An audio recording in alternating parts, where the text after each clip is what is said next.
Agora a gente fala sobre direitos do consumidor. Você sabia que o Dia Mundial dos Direitos do Consumidor é comemorado e foi comemorado pela primeira vez em 1983, no dia 15 de março. Há poucos dias atrás aqui a gente comemorou esse dia, que é nosso dia, o dia de todos, né? E muitas pessoas acabam aí passando por abusos com relação à prestação de serviços, produtos, justamente por não conhecer o Código de Defesa do Consumidor. Dá uma olhada nesse VT. Segundo órgãos de defesa do consumidor, o ano de 2014 foi marcado por queixas sobre telefonia, bancos, operadoras de TV por assinatura e internet. Nos últimos tempos, problemas desse tipo não são incomuns, mas os consumidores contam com ferramentas que podem auxiliá-los quando se sentirem prejudicados.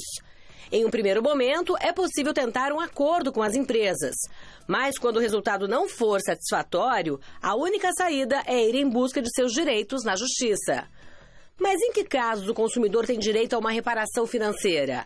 É sobre esse assunto que vamos falar agora, aqui no Revista da Cidade.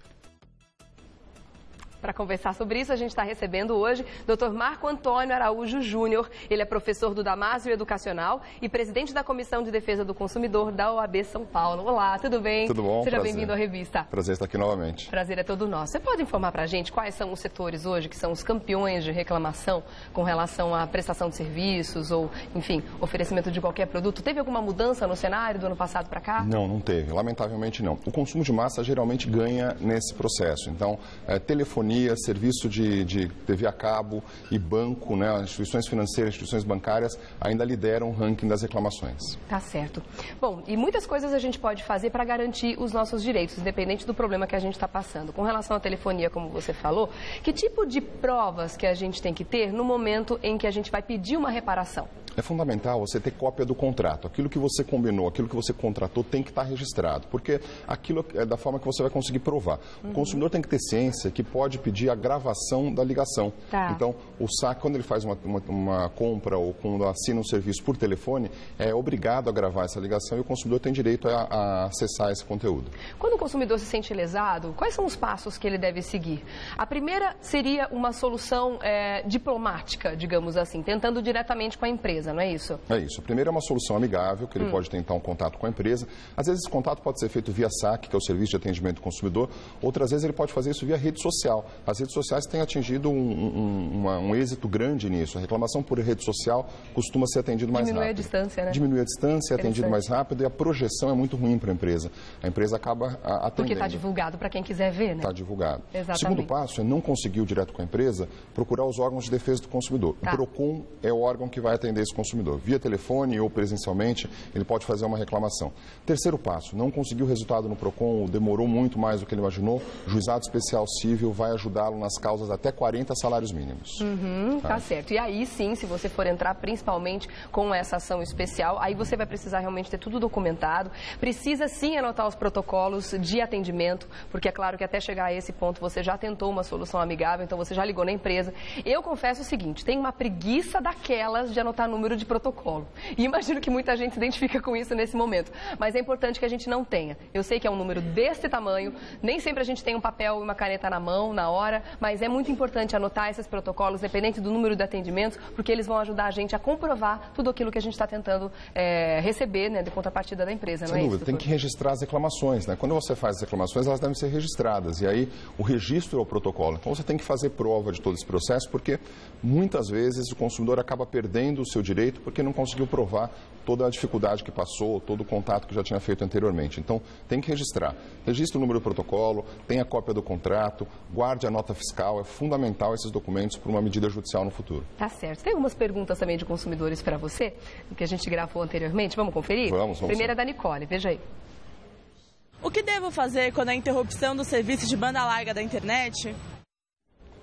Serviço de banda larga na internet é uma discussão muito séria agora, sobretudo porque no serviço pré-pago há uma discussão de que quando você atingiu a sua cota, a empresa pode suspender o serviço. Né? Essa decisão ela não coaduna com o que diz o Código de Defesa do Consumidor. Aliás, recentemente, essa semana, teve uma decisão de um advogado que, como pessoa física, ajuizou uma ação e a TIM foi obrigada a continuar oferecendo o serviço. Então, se você tem suspensão do serviço, tem que documentar a suspensão do serviço e procurar o auxílio do PROCON ou do Juizado Especial. A pessoa consegue, inclusive, receber direitos, danos morais, né, com relação interrupção, dependendo do tipo de interrupção que ela pode ter, ou dependendo da vitalidade, a gente pode dizer assim, do quão vital é aquele serviço na vida da pessoa, se ela utiliza para trabalhar ou alguma coisa assim. Como é que ela consegue provar isso? Se o serviço é essencial, ele pode até gerar, a falta de fornecimento ou o fornecimento incorreto pode até gerar um dano moral. O dano moral é aquele que de alguma forma te abalou mais do que o normal, aquele que causou um transtorno desnecessário. Não é o simples transtorno, é o transtorno incômodo, aquele que você acabou perdendo muito tempo para fazer aquilo. O dano moral é fixado de acordo com o critério que o juiz entende ser razoável, então não há uma tabela para o dano moral. É diferente do dano material. Dano material é aquele prejuízo que você teve, ou você deixou de ganhar, né, ou você tinha condições de ganhar e perdeu. Então, são duas coisas distintas. Aquele que você deixa de ganhar, aquele que você efetivamente perdeu. O dano material tem que ser provado com documento. Então, se você deixou de ganhar, deixou de trabalhar porque o seu celular não funcionou, sua conta foi negativada no banco e você acabou tendo prejuízo, tem que provar isso. O dano moral, a prova é diferenciada. Você tem que indicar o transtorno que você teve e o juiz vai verificar se de fato aquele transtorno é passível de uma indenização. Tá certo. A pergunta agora é do Leonardo. Vamos lá. Como devo proceder em caso de cobrança de serviço não prestado?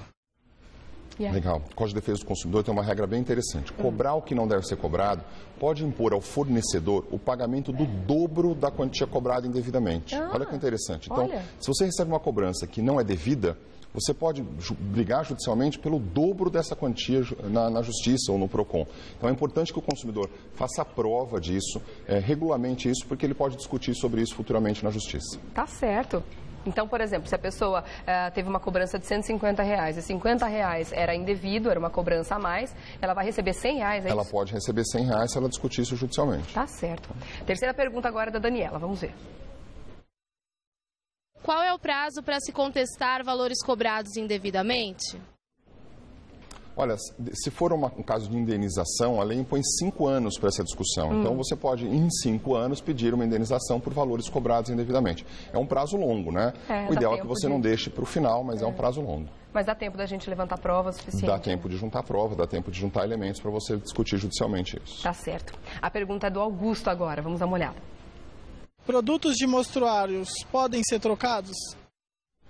Boa pergunta. A troca é sempre a gente um problema sempre sério, quer né? um descontinho também nesse produto do mostruário, né? Porque ele já está aqui, já está na prateleira já há um tempão, todo mundo já pegou e tudo mais. Se você viu o produto, teve acesso ao produto e conheceu as condições dele, você não vai poder depois discutir que ele tinha um problema, ou que ele tinha um rasgo, ou que ele tinha uma falha. Porque se você comprou ele com um preço diferenciado, você aceitou o preço e as condições no instante que você viu o produto. Então, de forma geral, não pode ser trocado. Não dá para trocar se você teve acesso ao produto. Só se você comprou ele funcionando e depois ele quebrou logo em seguida, Exatamente. em pouquíssimo tempo. Aí há a possibilidade de pedir o reparo e depois a troca do produto. Tá certo. Vamos lá então. Agora a Cida tem uma dúvida também. Vamos lá. ver.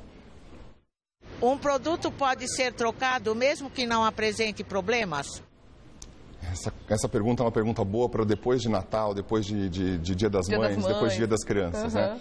Olha, a troca é uma liberalidade do fornecedor. Se o produto não tiver um problema, a gente chama ele de defeito, na prática é um vício, né? Que a gente chama no jurídico, um termo jurídico é vício. Se ele apresenta um problema, um defeito, aí ele tem que ser trocado. Em outra condição, a troca é liberalidade do fornecedor. Ou seja, o fornecedor só vai trocar se ele entender que tem que trocar. Isso tem que ser combinado. Quando você compra um produto, fala, tem um prazo para troca? Se o fornecedor disser, você tem 7 dias para troca, ficou combinado a troca, aí sim.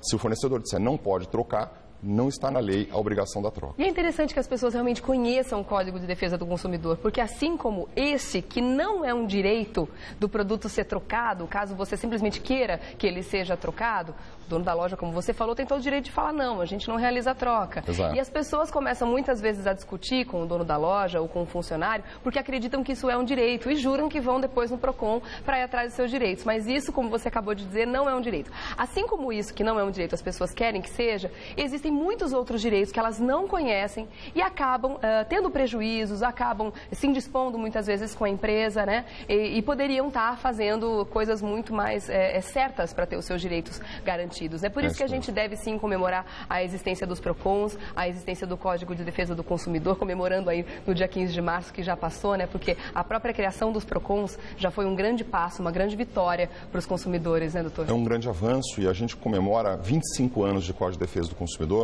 e o que se comemora hoje é a consciência do consumo. Consciência do consumo, tanto pelo lado de reclamação, de saber como reclamar, de conhecer seus direitos, como pelo lado do consumo sustentável. Hoje a gente discute as questões de falta de água e falta de energia e o consumidor tem a sua parcela de responsabilidade nesse consumo sustentável. Isso também deve ser comemorado nesses 25 anos de existência do CDC. É verdade, tocou num ponto muito importante. Deixa eu agradecer então sua presença aqui, Dr. Marco Antônio Araújo Júnior, que é professor do Damásio Educacional e também presidente da Comissão de Defesa do Consumidor da OAB São Paulo. Obrigada pela sua presença. É um prazer aqui. estar aqui. Até uma próxima, viu, gente? Até, obrigada.